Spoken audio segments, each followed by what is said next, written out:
The Iranian leader Ayatollah Khamenei has commented on the Israeli Iranian ceasefire as the extent of the attacks on Iran's military installation comes under question, with the latest being the US defense chief saying there's no known intelligence that Iran moved its uranium resources.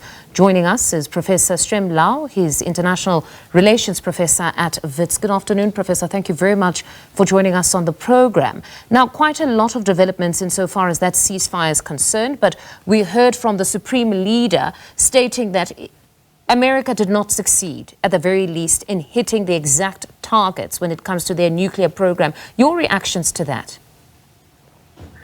Well, I just don't know, and I don't think anybody knows, at least of all the politicized Americans who are divided over what this bombing accomplished.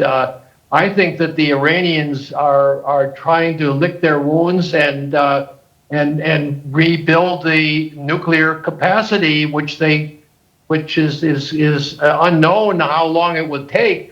But I like the senator from Connecticut who said that after the briefing with the intelligence officers that it could be 3 to 6 months, and that would make sense to me, given that the Iranians might have well known that this bombing was coming, and so they just moved the light enhanced uranium to another location, and they could develop a bomb with the capacity that they have and the knowledge that they have, but it will take time. But I think that they're going to be a proliferation risk, and that's not in South Africa's interest, of course.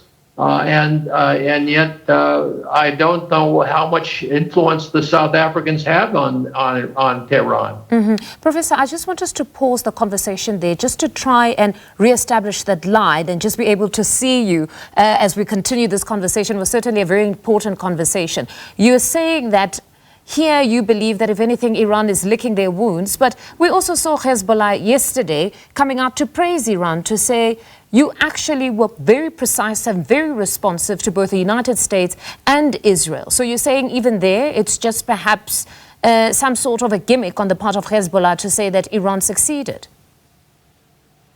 Look, you have different interests reflecting their assessments of the uncertainty surrounding the disposition of the nuclear capacity of Iran. I bemoan the fact that the major countries of the Security Council plus Germany agreed with Iran back in 2015 to have a process of moderation and that would allow for the observation of the nuclear peaceful uses of nuclear energy, and that the Iranians would not develop a bomb. And that was negotiated by Rouhani, who is talked about for as a replacement for Ali Khamenei, who was 86, the supreme leader of Iran. But we don't know what's going on within Iran, and that's the uncertainty is clearly intentional by Iran, and everybody will say what they want to say, but the Iranians have a vote on this, and the initiative is in their camp. You raise a very important point that we don't know what is happening in Iran. And that's why some have said that based on the fact that there was no proof that, in fact, there was a nuclear weapons program, that there was no justification for Israel to go in and bomb in the first place. Because as you state now, that we do not necessarily know what has been happening there.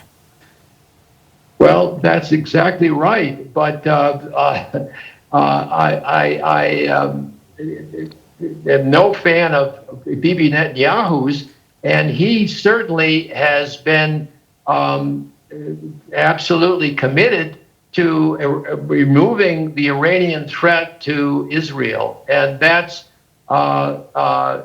he's been encouraged by Donald Trump's bombing of the facilities, but we don't know what the story is. I mean, we just don't know. And Bibi Netanyahu is a vested interest, and so he's got his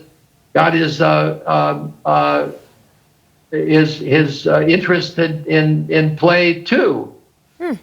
No, it's honestly a very interesting time, and as some continue to say that this ceasefire is probably quite fragile at this point. Professor, thank you very much for joining us on the program and sharing your insights.